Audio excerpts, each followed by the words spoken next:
Hello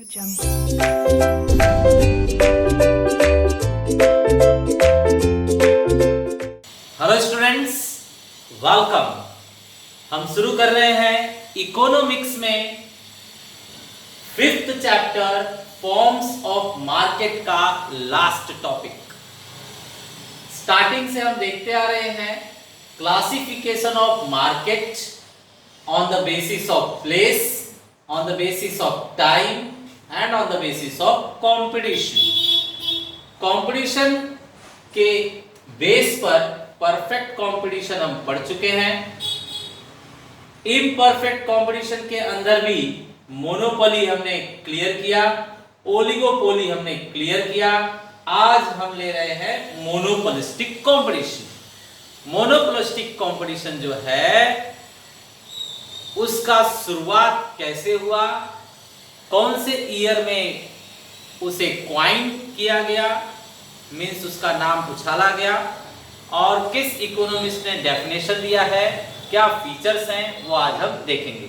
तो students यहां पर आप देखिए, सबसे पहले मैं आपको बता दूं कि मोनोपोली जो हमने सीखा था, मोनोपोली और परफेक्ट कंपटीशन जो हमने सीखा था, परफेक्ट कंपटीशन, तो ये स्टूडेंट्स यहां पर सिंगल सेलर और यहां पर अनलिमिटेड सेलर्स। तो कहने में ऐसा लगता है ये जैसे मान लीजिए कि आपका बोर्ड एग्जाम हो रहा है और आपका पेपर 100 मार्क्स का है। अगर मैं कहूं कि कितने बच्चों को 100 मार्क्स में से 0% मिलता है, तो आप कहेंगे ये तो जल्दी पॉसिबल नहीं है, ये तो इतना रियल नहीं है, ज्यादा प्रचलन में नहीं है, ऐसा जल्दी होता ही नहीं है, इट्स नॉट रियलिस्टिक। फिर मैं पूछता हूं कितने बच्चों को 100 आउट ऑफ 100 मिलता है, 100% बोर्ड एग्जाम में मिलता है, तो ये भी आपने कभी नहीं सुना है, ये भी पॉसिबल नहीं है, ये भी रियलिस्टिक नहीं है।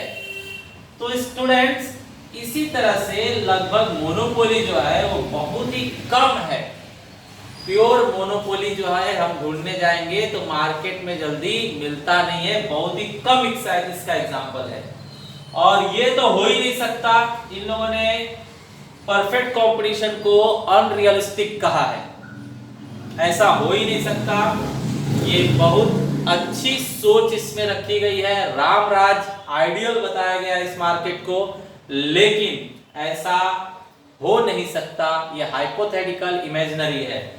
तो लोगों ने कहा कि बोर्ड एग्जाम में 100% नहीं आ सकता किसी का, 0% भी नहीं आ सकता किसी का, तो आप 0% की बार बार बात क्यों करते हैं, आप 100% की बात क्यों करते हैं बार बार, कुछ ऐसा कीजिए जो आ सकता है। अभी कोई पेरेंट आएंगे और मैं कहूंगा कि हम इनको अच्छे से पढ़ाएंगे, ये हमारा गारंटी है, तो पेरेंट्स पूछेंगे तुरंत कि आप कितना % दिला सकते हो बच्चे को बोर्ड एग्जाम में, तो मैं कहूंगा 100% दिलाऊंगा, 100% मार्क्स आएगा। तो पेरेंट्स सरप्राइज होंगे और मुझे झूठा समझेंगे। तो ऐसा क्यों आप बोल रहे हो कि उन्हें झूठ लगे, कुछ ऐसा बोलो कि उनको सही लगे, जो नॉर्मल बात है वो बोलिए। दूसरे पेरेंट आए, उनके बच्चे का मैंने टेस्ट ले लिया, वो कुछ नहीं कर पा रहा है, मैं बोलूंगा कि इसका बोर्ड एग्जाम होगा तो 100% श्योर है कि ये 0% लाएगा। 0% भी पॉसिबल नहीं है, इंटरनल मार्क्स मिल जाते हैं, कुछ तो बच्चा लिख देगा, तो उसे डेफिनेटली कुछ मार्क्स तो मिलेंगे, 0% नहीं आएगा। तो ये और ये दोनों विश्वास के लायक नहीं है, ये आपको जुबान से बोलना ही नहीं है। 0% किसी बच्चे को नहीं आता, 100% किसी बच्चे को नहीं आता, तो कुछ आप इस तरह से बोलिए, जो स्कॉलर है उसको बोलिए कि 90 के आप आ जाएगा इतना, और जो कमजोर है उसको बोलिए ये पास तो हो जाएंगे, 35 के लगभग में आ जाएंगे, पास हो जाएंगे, 30-40% आ जाएगा। तो जो पॉसिबल है, जो नॉर्मल है, जो सबके साथ होता है वो बोलिए, वो सिखाइए तो ज्यादा अच्छा होगा। तो इसी तरह से E.H. चैम्बरलाइन ने सोचा कि मोनोपोली और परफेक्ट कंपटीशन ये दोनों पॉसिबल नहीं है, तो कुछ ऐसा हो जो एलिफेंट की तरह स्लो नहीं और घोड़े की तरह फास्ट नहीं, कुछ मीडियम स्पीड से चलता हो। तो एलिफेंट की तरह स्लो नहीं, बहुत कम है, और हॉर्स की तरह फास्ट नहीं, अनलिमिटेड सेलर्स है, ऐसा नहीं। इसमें सिंगल सेलर, एलिफेंट की तरह बहुत स्लो, इसमें अनलिमिटेड सेलर्स, हॉर्स की तरह बहुत फास्ट। तो ना एलिफेंट की तरह हो ना हॉर्स की तरह हो, तो इनके बीच में कुछ सोचा जाए। तो बीच में एक लाइन ड्रॉ करके अपना चैम्बर डालकर काफी दिनों तक इकोनॉमिस्ट ने सोचा और नया नाम निकाला उन्होंने। नया नाम क्या निकाला? यहां से लिया उन्होंने मोनोपोली और यहां से लिया उन्होंने कंपटीशन, और दोनों को चिपकाने के लिए, स्टिक करने के लिए स्टिक लगा दिया बीच में, दोनों को स्टिक करने के लिए बीच में स्टिक। तो नाम क्या बना देखिए, मोनोपोली। मोनोपोली बीच में चिपकाने के लिए स्टिक, और लास्ट में वहां से कंपटीशन, मोनोपोलिस्टिक कंपटीशन। अब आप यहाँ पे क्या देख रहे हैं स्टूडेंट्स, ये जो नाम बना है ये हमारे लास्ट मार्केट का जो नाम है, ये दोनों को ज्वाइंट करके बनाया गया है, इसलिए इसके फीचर्स भी क्या होंगे, दोनों के थोड़े थोड़े कॉपी होंगे। मान लीजिए मोनोपोलिस्टिक कंपटीशन का ये कौन है, मम्मी, और ये क्या है, पप्पा। तो मम्मी और पप्पा के ही क्वालिटीज बच्चे में आते हैं। तो ये जो बच्चा है इसके अंदर थोड़े से मम्मी के क्वालिटीज होंगे और थोड़े से पप्पा के होंगे, मतलब इसके अंदर जो फीचर्स होगा वो थोड़ा सा मोनोपोली का भी होगा और थोड़ा सा परफेक्ट कंपटीशन का भी होगा। तो देखिए यहाँ पर क्या लिखा है, monopolistic competition is very realistic. तो ये रियलिस्टिक नहीं था, ये भी रियलिस्टिक नहीं था, इनको ज्वाइन करके एक नया बनाया गया जो कहा गया कि ये ज्यादा रियलिस्टिक होगा। स्टूडेंट्स, ये तो अनरियलिस्टिक स्टैम्प मार दिया गया है कि ये अनरियलिस्टिक है, अनरियलिस्टिक, ठीक है। और ये जो है बहुत ही रेयर है, रियल है लेकिन बहुत कम मिलता है, बहुत कम एग्जांपल्स है इसके। तो जो ज्यादा मिलता है वो क्या है, मोनोपोलिस्टिक कंपटीशन। तो ये ज्यादा जगहों पर रियल है, ज्यादा जगहों पर आपको देखने को मिलेगा ये मार्केट। ये मार्केट क्या है अभी आगे समझेंगे तो आपको पता चलेगा, हाँ ये बिल्कुल रियल है, ठीक है। हर जगह पर मोनोपोलिस्टिक कंपटीशन ही दिखाई दे रहा है, ज्यादा से ज्यादा ये रियल है। तो यहाँ पर लिखा गया monopolistic competition is very realistic. ज्यादा से ज्यादा कॉमन लाइफ में, कॉमन एरियाज में आपको मोनोपोलिस्टिक कंपटीशन ही दिखाई देगा। फीचर्स के बारे में क्या लिखा गया, features of monopolistic competition includes, जो मोनोपोलिस्टिक कंपटीशन के फीचर्स होंगे उसके अंदर आपको थोड़े से some features of perfect competition and some features of monopoly, थोड़े से परफेक्ट कंपटीशन के और थोड़े से थोड़े से परफेक्ट कंपटीशन के और थोड़े से मोनोपोली के फीचर्स आपको मोनोपोलिस्टिक कंपटीशन में देखने को मिलेंगे, क्योंकि ये उन्हीं का बच्चा है तो उनकी क्वालिटी तो आएगी ही आएगी। तो इस बात को ध्यान रखिए students. Features of monopolistic competition, features of monopolistic competition include, मतलब इसके फीचर में और भी कुछ फीचर्स होंगे, वो किसके होंगे, some features of perfect competition and some features of monopoly. कुछ तो परफेक्ट कंपटीशन के और कुछ तो मोनोपोली के फीचर्स इसके अंदर दिखाई देंगे, ठीक है। चलिए स्टूडेंट्स, इकोनॉमिस्ट का नाम देखिए। इकोनॉमिस्ट का नाम आप ध्यान से सुनिए। एलिफेंट की तरह स्लो नहीं, हॉर्स की तरह फास्ट नहीं, बीच में लाइन डालकर चैम्बर पर बैठकर सोचने के बाद नाम मिला जिस इकोनॉमिस्ट को, उसका नाम ही यही हो गया, E.H. चैम्बरलाइन। E.H. चैम्बरलाइन। तो इकोनॉमिस्ट का नाम था E.H. चैम्बरलाइन। E.H. चैम्बरलाइन कहिए या E.H. चैम्बरलाइन। तो E.H. चैम्बरलाइन जो है, उन्होंने इन दोनों का काम बिगाड़ा और एक नया इंट्रोड्यूस किया। इन दोनों का काम बिगाड़ा मींस तीन तिगाड़ा काम बिगाड़ा। तीन तिगाड़ा मतलब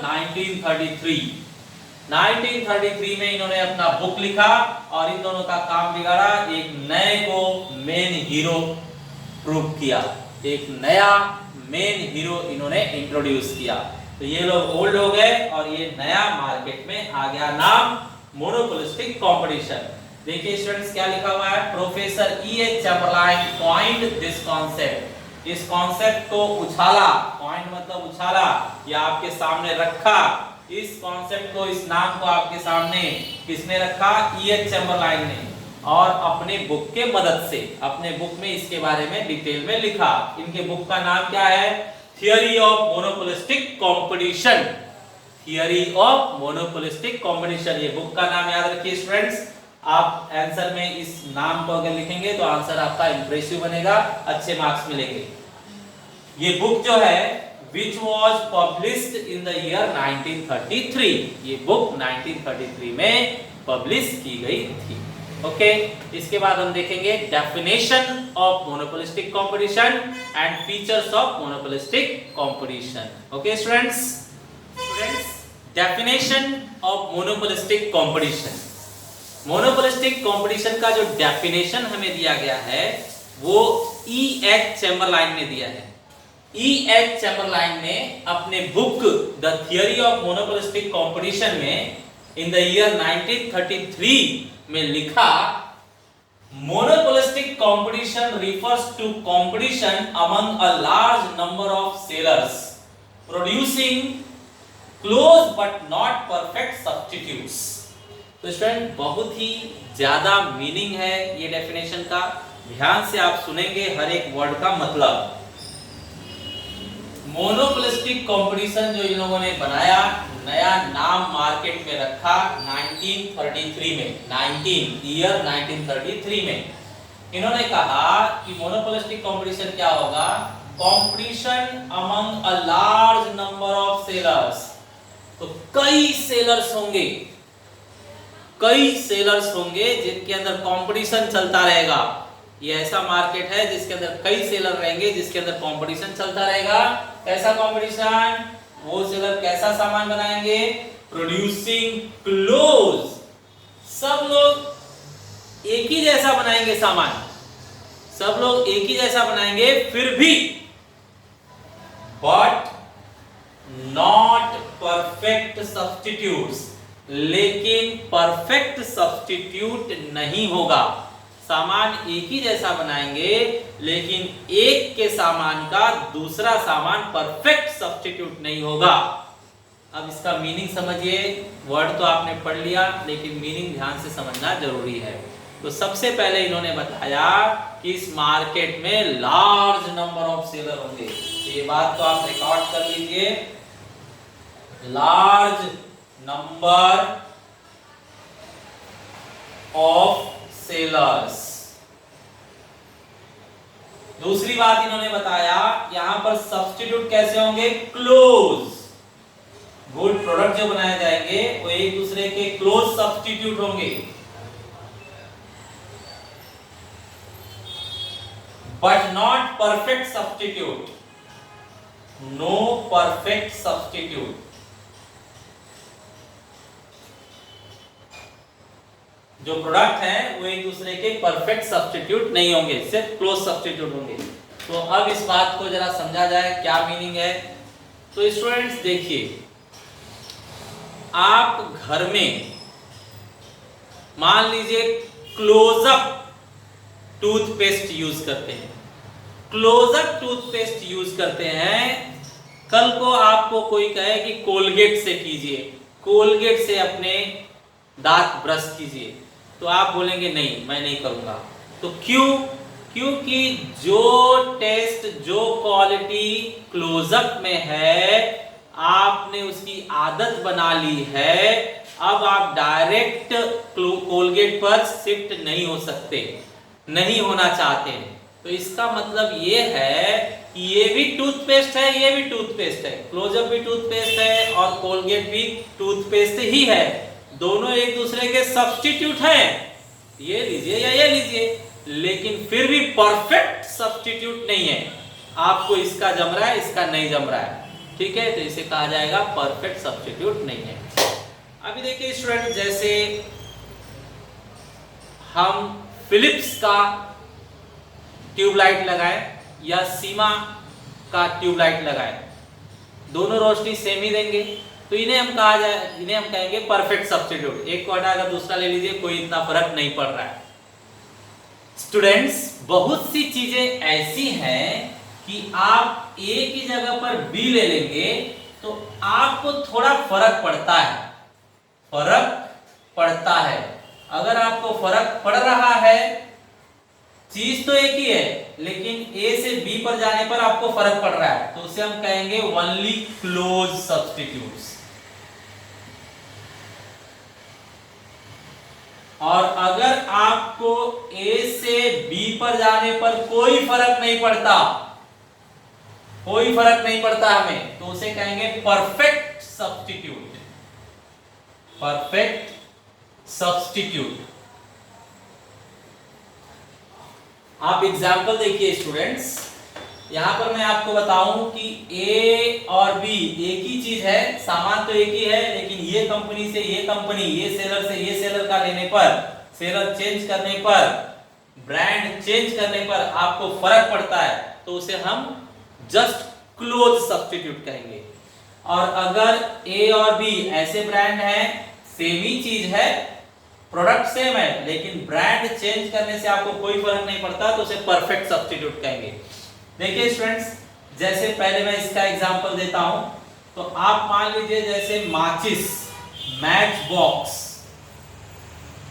मैच बॉक्स आप खरीदते हैं। अब आप मैच बॉक्स किसी भी ब्रांड का परचेज कीजिए, साइकिल का मैच बॉक्स हो या शीप का मैच बॉक्स हो, इससे आपको कोई ज्यादा फर्क नहीं पड़ता है, बस जलाइए अपना काम हो गया। तो आप मार्केट में अगर परचेज करने जा रहे हैं, अगर शिप का नहीं मिला तो आप साइकिल का मैच बॉक्स ले लेंगे या फिर तीसरा ब्रांड ले लेंगे, आपको कोई फर्क नहीं पड़ेगा, तो उसे हम कहेंगे परफेक्ट सब्स्टिट्यूट। आप फैन लेने जाते हैं, फैन, पंखा, तो एक कंपनी का नहीं मिला, दूसरे कंपनी का ले लीजिए, क्रॉम्पटन है, उषा है, केतान है, कोई भी लीजिए, उसका सबका एक ही काम है और कोई इतना ज्यादा फर्क नहीं पड़ता। ओरिएंट वगैरह भी हमारे पास फैन है, कोई ज्यादा फर्क नहीं पड़ेगा। ओरिएंट से आप उषा पर शिफ्ट हो जाइए, उषा से केतान फैन पर शिफ्ट हो जाइए, क्रॉम्पटन पर शिफ्ट हो जाइए, कोई ज्यादा फर्क नहीं पड़ेगा, ठीक है। तो ये फैन जो है चेंज करने से फर्क नहीं पड़ रहा है, एक दूसरे के परफेक्ट सब्स्टिट्यूट माने जाएंगे, ठीक है।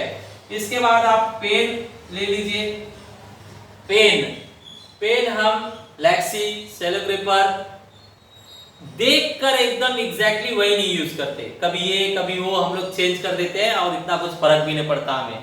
तो पेन चेंज करने से हमें कोई फर्क नहीं पड़ रहा है, हम सेटिस्फाई हैं इससे भी और इससे भी, तो उसे कहेंगे परफेक्ट सब्स्टिट्यूट, ठीक है। इसके बाद और आगे अगर आप बढ़ते हैं, मान लीजिए आप ट्यूबलाइट ले रहे हैं, ट्यूबलाइट भी आप जाते हैं तो ब्रांड का नाम नहीं लेते हैं, वहां पर गए क्या बोलते हैं, एक ट्यूब दे दीजिए, एक ट्यूब रॉड दे दीजिए, तो वो ट्यूब रॉड किसी भी कंपनी का दे देता है, आप लेकर चले आते हैं, तो आपको कोई फर्क नहीं पड़ता। तो जो ट्यूब है, ट्यूबलाइट का जो ट्यूब है वो भी क्या है, परफेक्ट सब्स्टिट्यूट है ईच अदर के।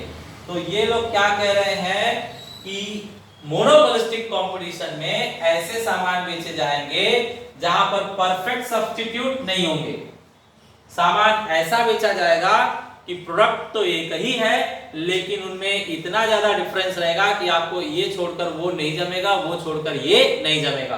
तो अब देखिए इस मार्केट में कौन सा सामान बेचा जाएगा, तो मैं यहां पर आपको दिखा रहा हूं।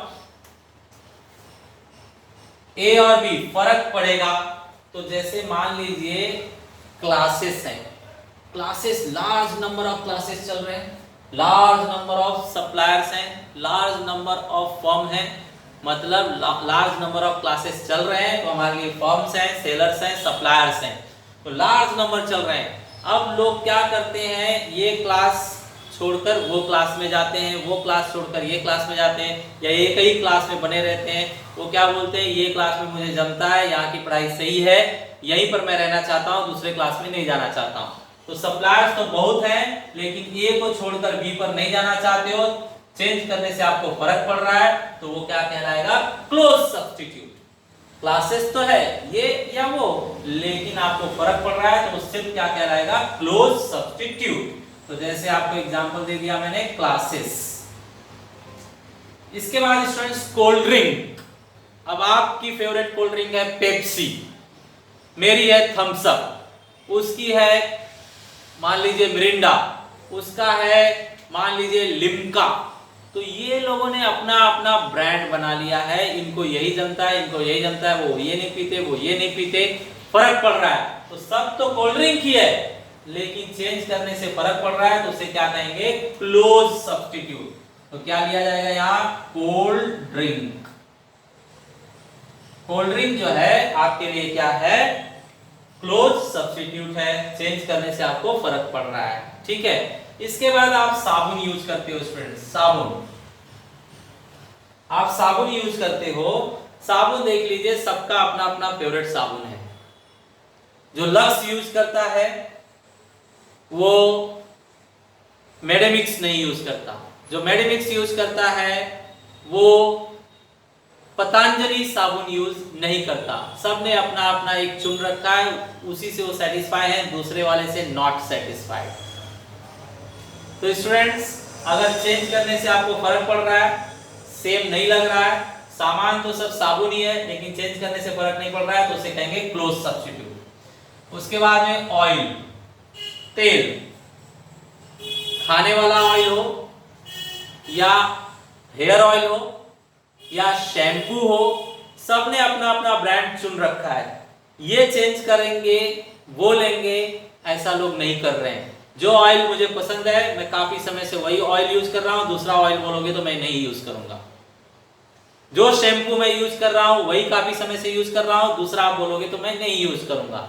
तो उसे क्या कहेंगे, ऑयल तो सेम ही है, ये ऑयल वो ऑयल सब सेम ही है, लेकिन उसमें कुछ ऐसा ऐसा प्रोडक्ट चेंज करके क्वालिटी डाली गई है कि क्लोज सब्स्टिट्यूट है, परफेक्ट सब्स्टिट्यूट नहीं है। तो यहाँ पर आपको एग्जांपल से पता चल गया होगा स्टूडेंट्स, हम लोग ये वाला पढ़ने वाले हैं। मोनोपोलिस्टिक कंपटीशन में ये बात होती है, मोनोपोलिस्टिक कंपटीशन में ये बात होती है कि फर्क पड़ता है, क्लोज सब्स्टिट्यूट होता है, लेकिन परफेक्ट सब्स्टिट्यूट नहीं होता, ठीक है। तो जरा देखते हैं।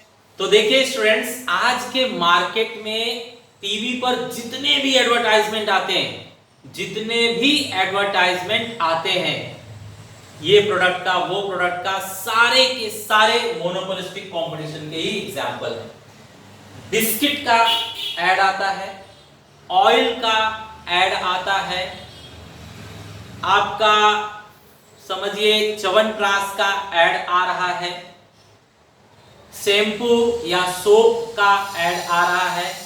ये सब के सब सामान तो एक ही बेच रहे हैं, लेकिन इसमें क्वालिटी अलग है, उसमें क्वालिटी अलग है।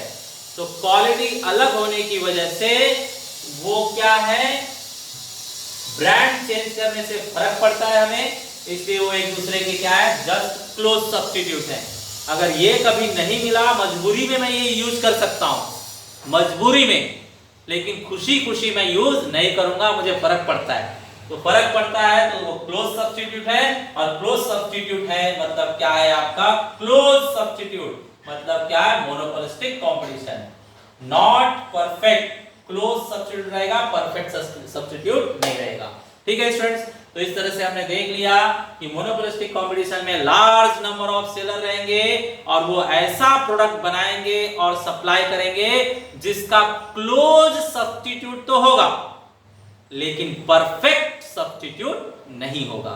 ओके स्टूडेंट्स, होप आप समझ गए होंगे क्लोज सब्स्टिट्यूट और परफेक्ट सब्स्टिट्यूट में फर्क क्या है और मोनोपोलिस्टिक किसके ऊपर चलने वाला है, क्लोज सब्स्टिट्यूट पर। और क्लोज सब्स्टिट्यूट होने की वजह से मोनोपोलिस्टिक कंपटीशन के सारे प्रोड्यूसर्स को, सारे फर्म्स को अपना एडवर्टाइजमेंट करना पड़ता है, क्योंकि वो बताएंगे कि हम सेम दिखते हैं लेकिन सेम नहीं है, हमारे अंदर ये अच्छाई है, ये क्वालिटी है, ये नया इनोवेशन है, हमारे अंदर ये प्राइस कम है, ये डिस्काउंट है, ये ऑफर है, ये लोग ऐड के थ्रू बताएंगे।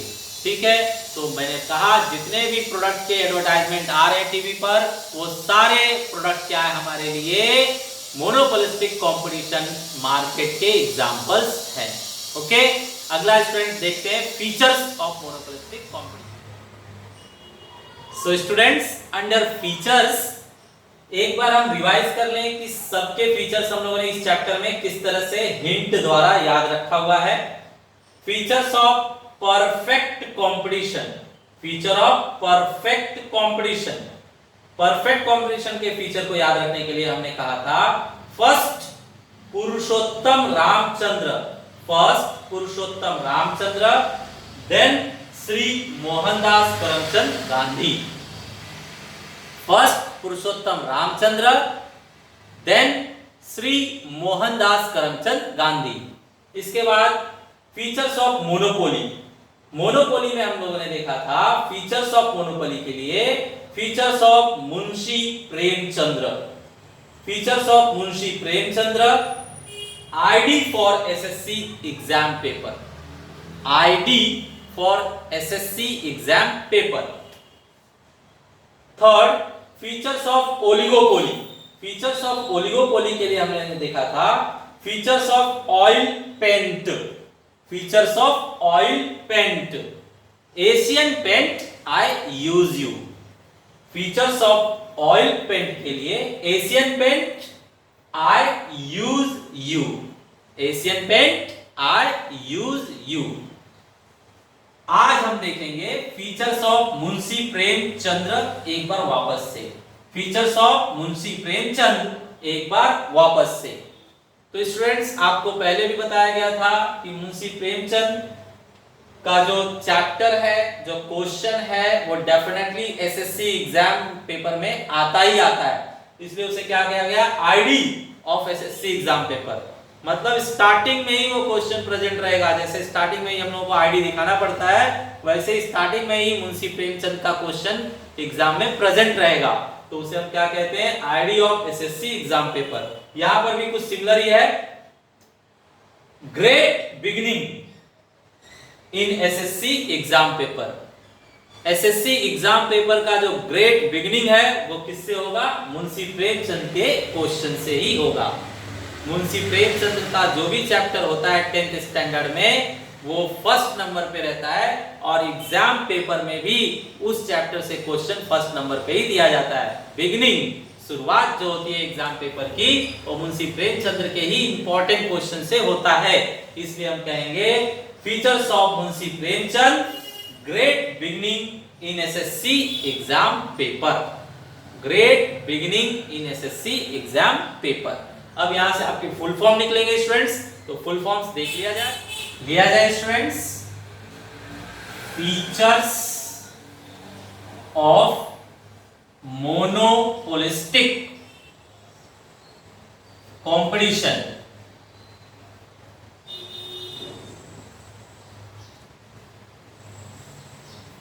फीचर्स यहां रिकॉर्ड करते हैं हम लोग।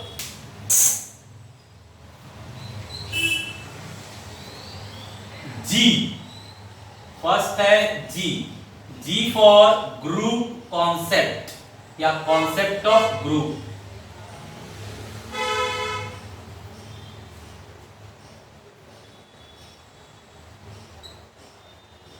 Second, B, B means fairly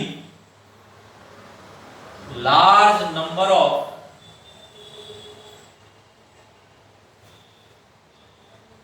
buyers. और S means same, fairly, large number of sellers। Again S means selling cost। C means close substitutes।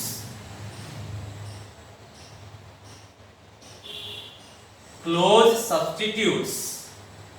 6 E means free entry and exit। free entry and exit। last P means product differentiation।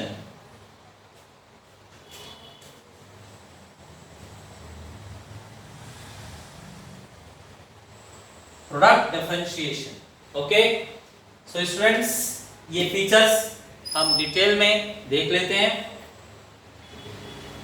Features को याद रखने के लिए याद रखिएगा आप, features of Munshi Premchand, great beginning in SSC exam paper. Great beginning in SSC exam paper. अब देखा जाए स्टूडेंट्स वन बाय वन, तो मैं ये फीचर्स टेक्स्ट बुक के सीरीज में लूंगा। टेक्स्ट बुक के सीरीज में आपको बता रहा हूं। तो आपके टेक्स्ट बुक में फर्स्ट दिया हुआ है फर्स्ट इन लोगों ने लिया है Fairlie large number of sellers. Fairlie large number of sellers. So students पहले टेक्स्ट बुक से वर्डिंग पढ़ ली जाए। Fairlie large number of sellers in monopolistic competition, the number of sellers is large, but comparatively it is less than that of perfect competition. Due to this reason, sellers' behavior is like monopoly. तो देखिए students, यहां पर सबसे पहले seller के बारे में बताया गया हमें। सेलर्स जो है यहां पर फेयरली लार्ज होंगे। फेयरली लार्ज मतलब हम कह सकते हैं कि ज्यादा होंगे। हम कह सकते हैं कि ज्यादा होंगे। एक हिसाब से बोला जाए तो यहां सेलर क्या होंगे? ज्यादा होंगे। ठीक है, तो इन लोगों ने कहा है ज्यादा होंगे लेकिन अनलिमिटेड नहीं होंगे। जैसे आपको परफेक्ट कंपटीशन में कहा गया था कि अनलिमिटेड सेलर्स, अनलिमिटेड सेलर्स, तो ऐसा नहीं होगा इसके अंदर। इसके अंदर ऐसा नहीं होगा। इसके अंदर फेयरली लार्ज नंबर मतलब सिर्फ ज्यादा होंगे लेकिन अनलिमिटेड नहीं होंगे। ठीक है, ज्यादा होंगे लेकिन अनलिमिटेड नहीं होंगे। जैसे स्कूल कॉलेज में बच्चे बहुत ज्यादा होते हैं। स्कूल कॉलेज में बच्चे बहुत ज्यादा होते हैं लेकिन अनलिमिटेड होते हैं क्या? नहीं, फेयरली लार्ज। ठीक है, तो यहां पर दिखाया गया sellers are fairly large number of sellers. Sellers जो है यहाँ पर फेयरली लार्ज हैं, उनका नंबर क्या है? फेयरली ज्यादा है। ठीक है, अच्छा, ज्यादा होने के साथ साथ अनलिमिटेड तो नहीं है ना, खाली ज्यादा ही है। तो ये लोग क्या है, एक दूसरे से मजबूत कंपटीशन करने के लिए हिम्मत जुटा लेते हैं। ठीक है, जैसे आप देख लीजिए कि इतने सारे साबुन होने के बावजूद भी पतंजलि साबुन आया मार्केट में और उसने हिम्मत जुटा लिया कि हम कंपटीशन करेंगे और हम अपने हिसाब से कलर चुनेंगे, हम अपने हिसाब से प्राइस रखेंगे, अपने हिसाब से कहां बेचना है, कितना डिस्ट्रीब्यूट करना है, हम डिसाइड करेंगे। तो खुद से प्राइस डिसाइड करना मतलब मोनोपोली, खुद से कलर डिसाइड करना मतलब मोनोपोली। तो सामान पर आपका क्या हो जाएगा? मोनोपोली हो जाएगा। प्राइस पर आपका क्या हो जाएगा? मोनोपोली हो जाएगा। तो स्टूडेंट्स इसके अंदर ऐसा फ्लेवर दिया गया है कि ये थोड़ा थोड़ा परफेक्ट कंपटीशन भी दिखेगा और थोड़ा थोड़ा मोनोपोली भी दिखेगा। ठीक है, परफेक्ट कंपटीशन क्यों? क्योंकि परफेक्ट कंपटीशन में बहुत ज्यादा अनलिमिटेड सेलर्स, अनलिमिटेड बायर्स होते हैं। परफेक्ट कंपटीशन में अनलिमिटेड सेलर भी है और अनलिमिटेड बायर्स भी हैं। तो ये वाली क्वालिटी अनलिमिटेड बायर्स क्या है, इसके अंदर भी होता है। अब देखिए, साबुन लगाने वाले अनलिमिटेड लोग हैं, साबुन यूज करने वाले अनलिमिटेड लोग हैं, मतलब परफेक्ट कंपटीशन जैसा ही ये लग रहा है, लेकिन परफेक्ट कंपटीशन नहीं है। इसके बाद में प्राइस एक खुद से डिसाइड करता है। तो प्राइस खुद से डिसाइड करने का काम किसका है? मोनोपोली। मोनोपोली क्या होता है? प्राइस मेकर कहलाता है। प्राइस मेकर, ये प्राइस मेकर नहीं कहलाता है। परफेक्ट कंपटीशन वाले प्राइस टेकर कहलाते हैं, प्राइस टेकर। लेकिन मोनोपोली क्या कहलाता है? Price maker. तो यहां पर भी जो पतंजलि साबुन आ रहा है, पतंजलि कंपनी क्या है, उसका प्राइस अपने हिसाब से कम ज्यादा रख सकती है, डिसाइड कर सकती है। तो प्राइस मेकर है, मतलब मोनोपोली का भी फ्लेवर आ रहा है। तो यहाँ पर फाइनली हम ये समझ पा रहे हैं कि सेलर्स यहाँ पर अनलिमिटेड नहीं है, फेयरली लार्ज हैं और प्राइस पर थोड़ा इनका खुद का दबदबा होता है, इसलिए ये मोनोपोली जैसे लग रहे हैं। ठीक है स्टूडेंट्स, तो आप फिर से बताइए परफेक्ट कंपटीशन क्यों लग रहा है? ये थोड़ा थोड़ा परफेक्ट कंपटीशन क्यों लग रहा है? क्योंकि इसमें भी अनलिमिटेड बायर्स होते हैं और इसमें भी अनलिमिटेड बायर्स होते हैं, बायर्स ज्यादा होते हैं। ठीक है, लेकिन फिर भी ये प्राइस अपना खुद से डिसाइड कर सकते हैं, इसलिए मोनोपोली भी लग रहे हैं। ठीक है, तो ये मिक्स है, ये संतान हैं, बच्चे हैं दोनों के, परफेक्ट कंपटीशन के भी और मोनोपोली के भी। ठीक है, चलिए इसके बाद नेक्स्ट देखते हैं हम लोग। सेकंड हमारे टेक्स्ट बुक में दिया हुआ है Fairlie large number of buyers. तो यहां पर बायर्स भी क्या होते हैं? फेयरली लार्ज नंबर, मतलब बायर्स भी क्या है? बहुत ज्यादा है, बहुत ज्यादा है लेकिन अनलिमिटेड नहीं है। बहुत ज्यादा है लेकिन अनलिमिटेड नहीं है। तो पढ़कर देखा जाए, टेक्स्ट बुक की वर्डिंग है, in this market there are fairly large number of buyers, consequently no single buyer can influence the price of the product by changing his individual demand। तो इन लोगों ने कहा स्टूडेंट्स कि बायर यहां पर बहुत ज्यादा है, तो एक बायर दबाव नहीं डाल सकता कि नहीं भाई आप 100 रुपए का दे रहे हो, मैं नहीं लूंगा, 90 रुपए में दो, वैल्यू कम करो, कीमत कम करो, प्राइस कम करो, 100 में नहीं 90 में दो। तो यहाँ पर मोनोपोलिस्टिक मार्केट वाला जो प्रोड्यूसर है, सेलर है, वो क्या कहेगा? आपको नहीं लेना है तो आगे बढ़िए, मेरे पास fairly large number of buyers हैं, अगले बायर्स आकर परचेस कर लेंगे, आपकी मुझे कोई जरूरत नहीं है। तो फिर मजबूरी में घूम फिर कर आएगा और फिर से वो क्या करेगा? 100 रुपए में ही बायर परचेस करेगा। मतलब बायर का कोई दबदबा नहीं चल रहा है, बायर का कोई दबदबा नहीं है यहाँ पर। तो यहाँ पर इन लोगों ने कहा है कि मोनोपोलिस्टिक कंपटीशन में Fairlie large number of buyers होंगे, लेकिन कोई एक बायर प्राइस चेंज नहीं कर पाएगा। कोई एक बायर अपने दबदबे से प्राइस को चेंज नहीं कर पाएगा। ठीक है, तो ये इसका एक्सप्लेनेशन था।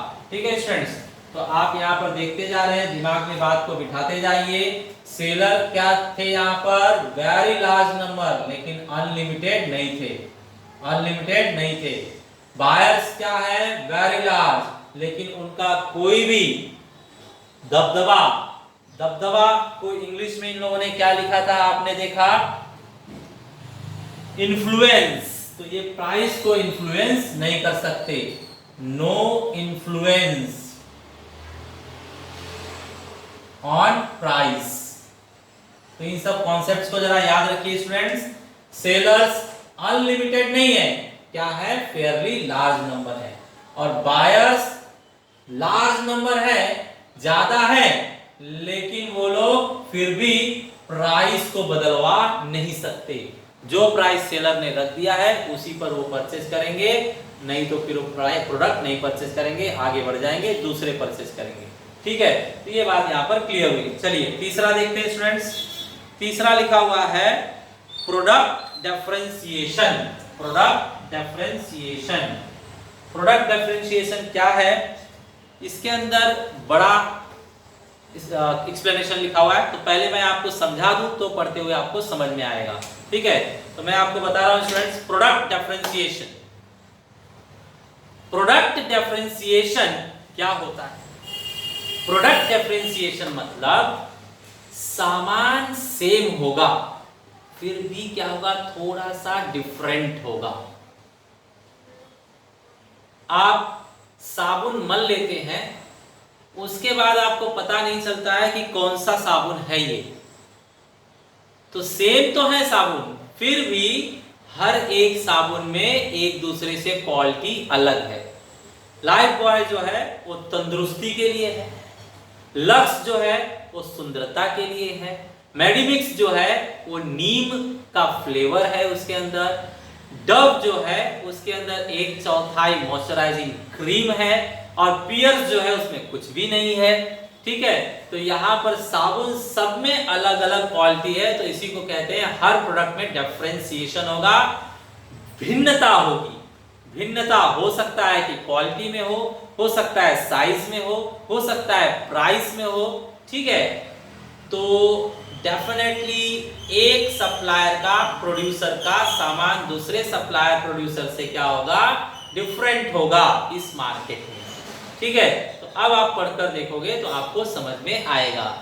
और बायर क्या करते हैं, उसी डिफरेंस को चेक करते हैं, इनके अंदर क्या नया है, क्या डिफरेंट है, जिसके अंदर बेस्ट क्वालिटी होगी वो बायर परचेस करना चाहते हैं। ठीक है, तो प्रोडक्ट डिफरेंशिएशन के बल पर मोनोपोलिस्टिक कंपटीशन मार्केट का हर एक सेलर ग्राहक को क्या करता है, आकर्षित करने की कोशिश करता है। ठीक है, चलिए देखते हैं क्या लिखा हुआ है। Product differentiation, product differentiation is the main feature of monopolistic competition. इसे बहुत ही मेन फीचर बताया गया है, प्रोडक्ट डिफरेंशिएशन, प्रोडक्ट में बदलाव करना। ठीक है, इनके और उनके प्रोडक्ट में थोड़ा डिफरेंस होना, यही क्या है, main feature of monopolistic competition है। In this market there are many firms producing a particular product. बहुत से लोग साबुन बना रहे हैं, बहुत से लोग इस मार्केट में क्या है, साबुन बनाते रहेंगे, but the product of each firm is in some way differentiated from the product of each other. लेकिन सेम सामान बनाते हुए भी इनके सामान की जो क्वालिटी होगी वो एक दूसरे से डेफिनेटली कुछ ना कुछ क्या होगी, डिफरेंट होगी of the market. This is known as product differentiation. और यही प्रोडक्ट में डिफरेंट क्वालिटी होना, विभिन्नता होना ही क्या कहलाता है, प्रोडक्ट डिफरेंशिएशन कहलाता है। ठीक है, आगे स्टेटमेंट है, product differentiation may take the form of brand name. और प्रोडक्ट में इतना ज्यादा डिफरेंस ये लोग कर देते हैं, इतनी नई चीज डाल देते हैं कि वही ब्रांड बन जाता है इनका, वही ब्रांड।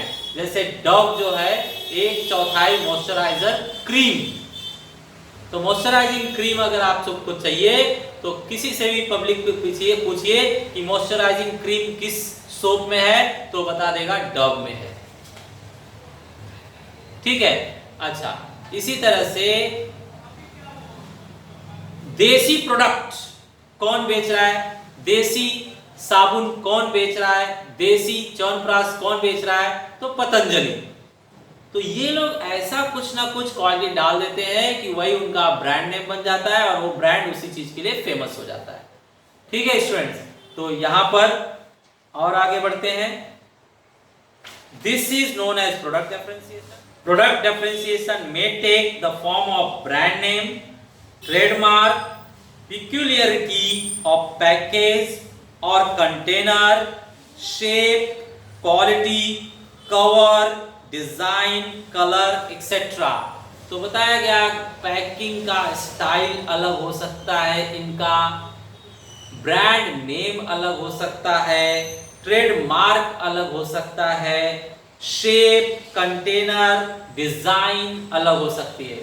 अब देखिए डिजाइन अगर बोला जाए तो बाइक इतनी सारी चल रही है, सब बाइक का एक ही यूज है, यहां से वहां पहुंचाना, लेकिन सबके अंदर डिजाइन चेंज करके ये लोग ब्रांड नेम बना लेते हैं।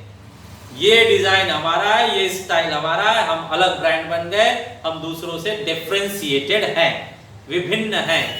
ठीक है, तो कोई भी चीज अगर आप मार्केट में देखेंगे तो मार्केट में जिस चीज का भी ऐड हो रहा है वो डेफिनेटली अपने brand name, quality, design, pattern, trademark के वजह से क्या है, एक दूसरों से डिफरेंशिएटेड होगा, अलग होगा। और यही क्वालिटी क्या है, बहुत इंपॉर्टेंट फीचर है ऑफ मोनोपोलिस्टिक कंपटीशन। ठीक है, आगे, this means that the product of a firm may find close substitutes and its cross elasticity of demand is very high। तो इसका मतलब ये है कि सब सामान तो सेम ही बेच रहे हैं, सिर्फ क्वालिटी नई नई डालकर ग्राहक को आकर्षित अपने साइड कर ले रहे हैं। तो इसका मतलब है क्रॉस इलास्टिसिटी, एक प्रोडक्ट के क्वालिटी में बदलाव कीजिए, प्राइस में बदलाव कीजिए, तो उसका बहुत ज्यादा असर दूसरे प्रोडक्ट पे पड़ेगा। करेक्ट है। अभी आप देख सकते हैं कि जो च्यवनप्राश है, सोप है, विदेशी कंपनियां बना रही थी, यहां पर जब पतंजलि आ गया तो बहुत सारा मार्केट उसने क्या है, कैप्चर कर लिया है। तो क्रॉस इलास्टिसिटी क्या है, बहुत ही हाई रेट पर है। एक ने कुछ नया बना लिया, कुछ नया मार्केट में उसका चल गया, तो दूसरा वाला क्या है, ठप्प हो जाएगा, दूसरे वाले के सेलिंग पे बहुत ज्यादा असर आ जाएगा। ठीक है, तो यहां पर वो लाइन में वापस से पढ़ता हूं, बहुत इंपॉर्टेंट लाइन है। This means that the product of a firm में फाइंड क्लोज सब्स्टिट्यूट, प्रोडक्ट का क्लोज सब्स्टिट्यूट तो होगा, ये वाला साबुन लीजिए या ये वाला साबुन, ये वाला च्यवनप्राश लीजिए या ये वाला chyawanprash, and it's cross elasticity of demand is very high. और डिमांड की जो क्रॉस इलास्टिसिटी होगी वो बहुत ज्यादा होगी। मतलब इन्होंने थोड़ा सा भी नया कर दिया तो सारे ग्राहक इधर आ जाएंगे, उसके ऊपर बहुत ज्यादा असर पड़ेगा। ठीक है, तो इसे कहते हैं हाई क्रॉस इलास्टिसिटी, एक के थोड़े से बदलाव का दूसरे पर ज्यादा असर होना हाई क्रॉस इलास्टिसिटी कहलाता है। ठीक है, आगे बढ़िए। And its cross elasticity is demand is very high, for example mobile handset, cold drink etc।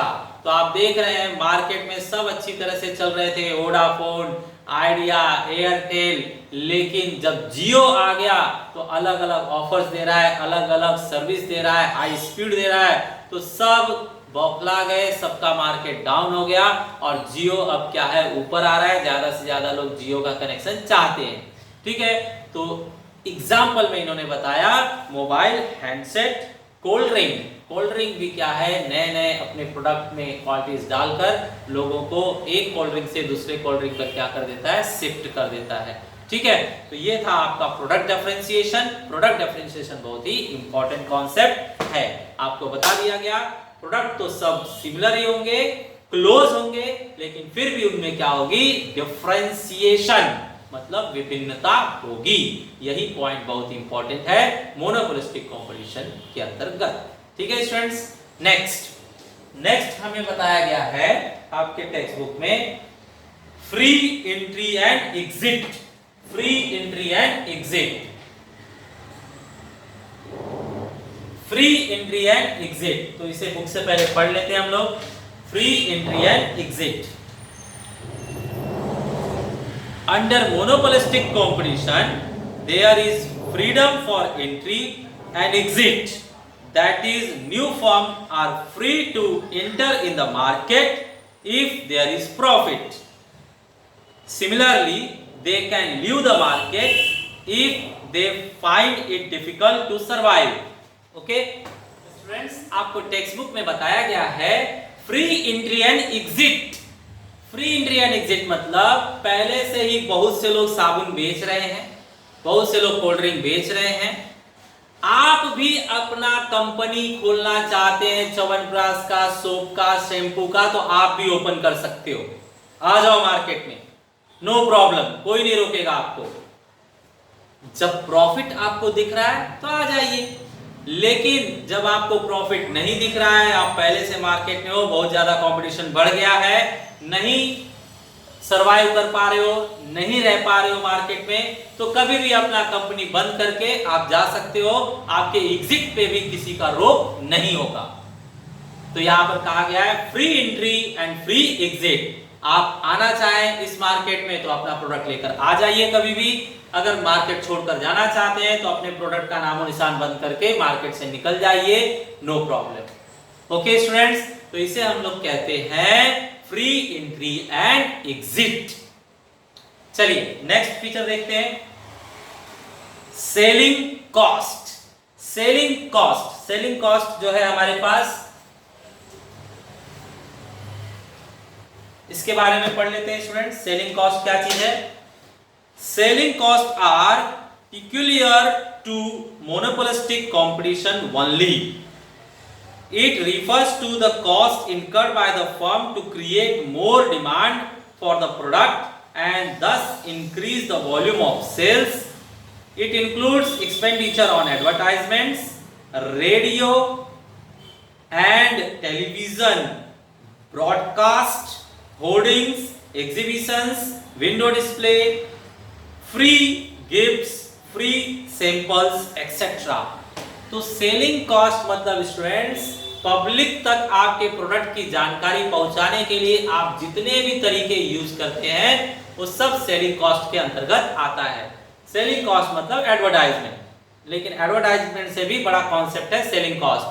तो सेलिंग कॉस्ट के अंदर एडवर्टाइजमेंट आएगा, प्लस आप और जो भी कुछ करते हैं, जैसे एक प्रोडक्ट पर एक product free, after sales service, highway या कहीं भी रोड पर बोर्ड या होर्डिंग्स लगाना, विंडो डिस्प्ले करना, कहीं भी स्टेशन या अच्छी जगह पर देखकर एक छोटा सा फ्रेम बनाना और उसमें अपना प्रोडक्ट लगा देना। लोग आपका प्रोडक्ट देखकर आकर्षित होंगे, एड्रेस देखेंगे और आपके एड्रेस पर आकर परचेज करेंगे, उसे कहते हैं विंडो डिस्प्ले।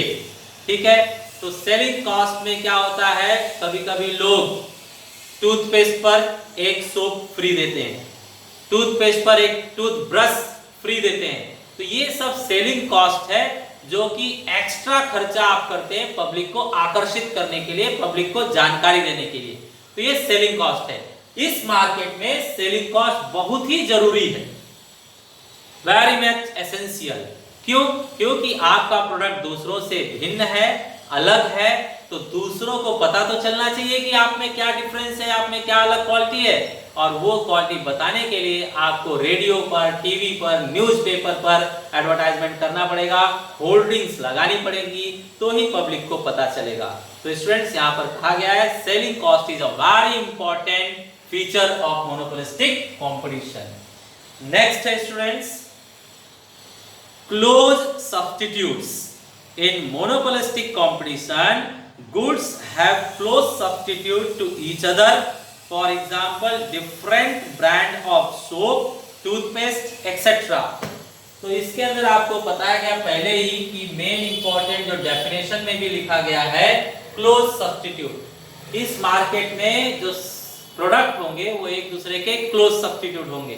ये साबुन छोड़कर ये साबुन ले लिया जाएगा, ये टूथपेस्ट छोड़कर ये टूथपेस्ट ले लिया जाएगा, ये शैम्पू छोड़कर ये शैम्पू, ये ऑयल छोड़कर ये ऑयल ले लिया जाएगा।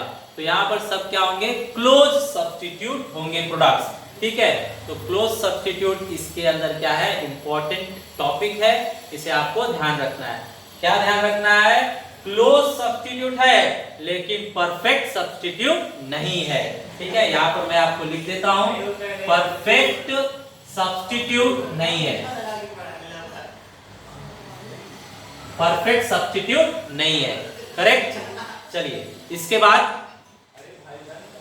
लास्ट है आपके पास student concept of group. Concept of group, तो देखिए concept of group last. Concept of group पहले टेक्स्ट बुक से पढ़ लिया जाए। Concept of group, under monopolistic competition Chamberlin introduced the concept of group in place of industry. Industry means the number of firms introducing identical products. A group means a number of firms producing differentiated products which are closely related.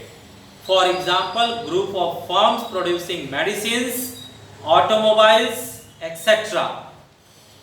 तो students यहाँ पर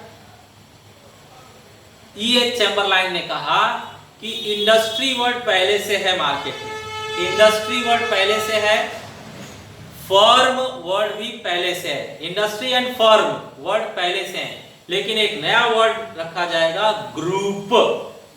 group एक important शब्द, नया शब्द रखा जाएगा।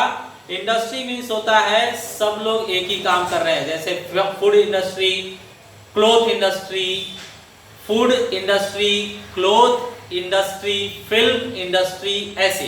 लेकिन यहाँ पर एक ग्रुप नाम का कॉन्सेप्ट रखा जाएगा जिस ग्रुप में सिमिलर प्रोडक्ट प्रोड्यूस करने वाले लोग होंगे, लेकिन उनके प्रोडक्ट में क्या होगा, डिफरेंस होगा। तो एक तीसरा शब्द चैम्बरलाइन ने सजेस्ट किया है, वो है ग्रुप। तो यहाँ पर एक ग्रुप नया वर्ड आएगा लाइन में। जैसे स्टूडेंट पहले क्या हुआ करता था, पहले स्कूल हुआ करता था, कॉलेज हुआ करता था, ट्यूशन हुआ करता था, क्लासेस हुआ करता था, लेकिन अब ऑनलाइन स्टडीज एक नया कॉन्सेप्ट आ गया है, ऑनलाइन स्टडीज। तो उसी तरह से सिचुएशन और परिस्थिति और मॉडर्न चेंजेस को देखते हुए इन्होंने कहा कि अब इंडस्ट्री और फर्म के साथ एक नया वर्ड चलेगा, ग्रुप। और ग्रुप का मतलब होगा सॉरी, सेलर्स क्या कर रहे हैं, सेम प्रोडक्ट बना रहे हैं, क्लोज सब्स्टिट्यूट, लेकिन उनकी क्वालिटी में क्या होगा, डिफरेंट होगा, उसे हम क्या कहेंगे, ग्रुप कहेंगे।